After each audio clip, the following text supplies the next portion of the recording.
What's up to Lion Talk Live? So we love you too, buddy. What's going on, guys? It is Aiden Hutchinson.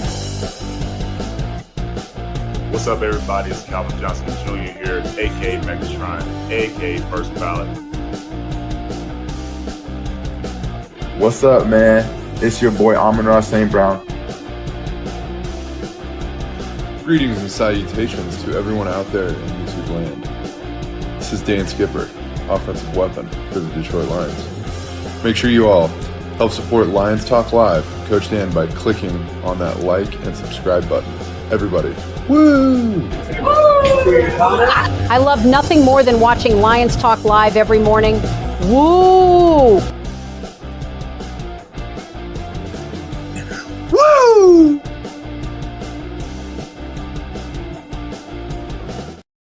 All right, well, greetings and salutations, everybody out there in YouTube land. I'm your host, once again, Dan Thornton, and I want to thank you for making a little time out of your day. Hey, it's just about 20 minutes before noon, Eastern Standard Time. We all know at noon today, Eastern Standard Time, NFL teams can start signing people. So I'm sure in the next hour, hour and a half, we're going to get inundated with who's going where, signing what. Maybe there'll be some trades, who knows. But before we get there, Kurt the Hitman Steele, Professor Steele, school us on what is going on in the world that we live in, where Jared Goff is the number 15th rated quarterback in the whole NFL. What are your thoughts on that? 15th ranked player in the NFL top 100. I think came in like 48 last year or something around there range. Congratulations to Jared Goff, man. I mean, he's getting what he deserves. He's come a long way from Jared Goff when he got here for the Lions a few years ago. But he is one of the best quarterbacks in the league, man. I'm very proud of what he's doing. People are saying, "Well, how is he ranked higher than St. Brown?" But here's the thing: who's giving the ball to St. Brown? Jared Goff. Jared Goff's been top 10 in the league in a lot of categories last year. I think it was like tops and up there in as far as percentage, career high 37 touchdowns. You know, people remember the five interception game, but sure. You should remember they came back and won, and one of the scoring plays to win was a touchdown to St. Brown. So, proud of Jared Goff, man. That's great stuff, man. That's very good. I was just looking at that a few seconds ago before you said, "Hey, you want to come on?" Yeah, I was like, "Sure." I'll talk about JG. So let's talk about it. I mean, everybody knows the story by now, but for those who don't, I guess Matthew Stafford wants a trade out of Detroit when the new regime comes in. The Lions package Matt Stafford to the LA Rams. Rams had traded up from, I want to say, 12th to number 1 just a couple years prior to get Jared Goff. He took him to a Super Bowl, fell out of favor. Everybody thought his career was over. Lions must have seen something there. Maybe it's the eye for talent that Brad Holmes apparently has, but he identified the talent, brought him back to life. And now the fact that he's considered one of the top 15 players in the whole NFL, how good of a, I guess you could say, reclamation project has it been, this coaching staff, this front office, turning this guy's career back around? It is very good. I heard a quote about Jared Goff. I think it was on the 4th and 1 with Cam Newton, his podcast. He said they threw Jared Goff to the wolves, and he came out leading the pack. So that's what you got to say about Jared Goff, man. JG is my guy, man. Like I have a Lauren Vander Esch, member of the Duke crew, and one of the guys, he sent me a Jared Goff jersey, a 16, what do you call that? The Motor City Muscle.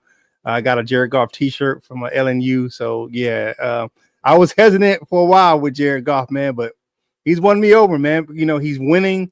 He's led us to 2 playoff appearances, back-to-back years. That's something that I don't think any quarterback, besides going back into the 50s in a Super Bowl era, that nobody can say that. No quarterback says, even Stafford, without his high accolades in Detroit, he never led us to back-to-back playoff appearances. So, and he's actually won 2 playoff games in Detroit. So, yeah, Goff, man, he's doing his thing. I love what I'm seeing from him, man. And so, you know, a lot of people hate Jared Goff, but I'm like, I don't know what you're thinking about.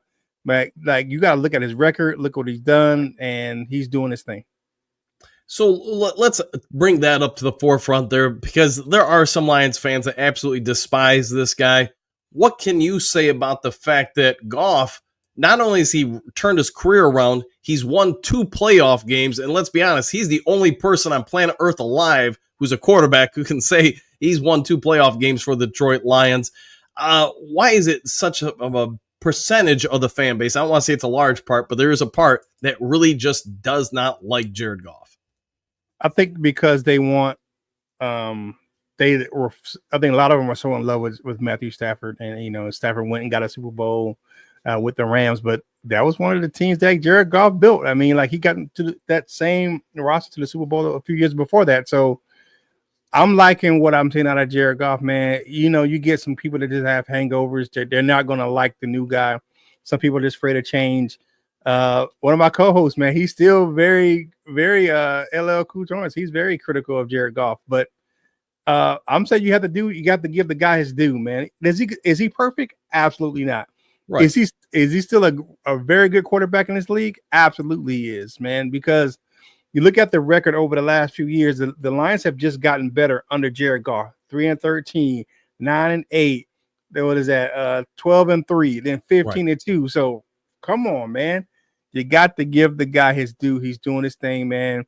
That big that completion record, 18 for 18 in that game versus the Seattle Seahawks, man.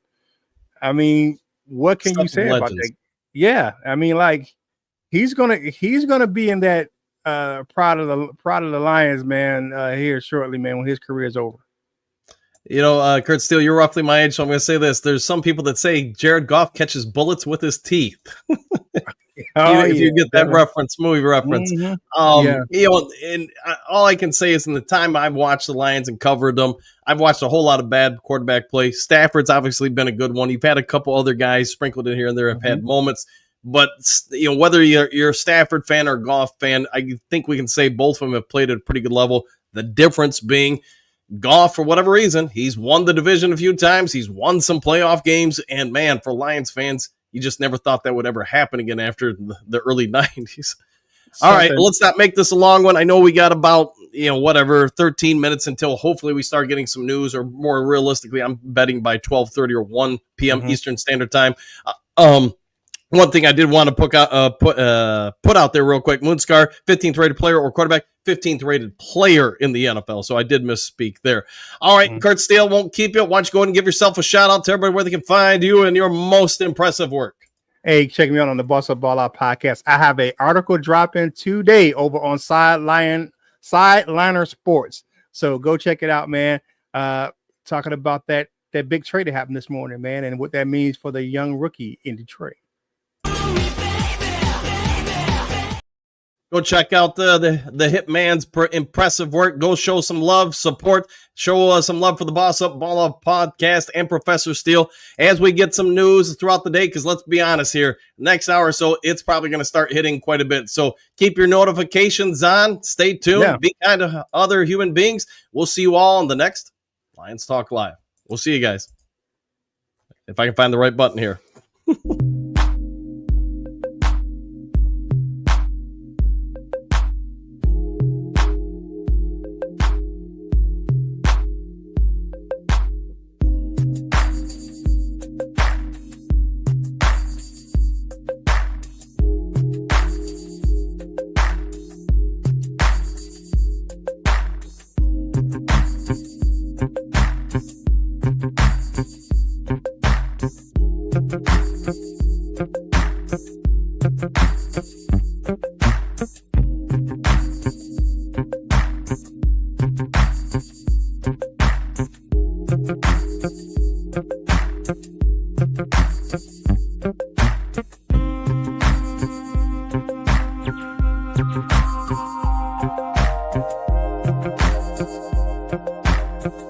Thank you.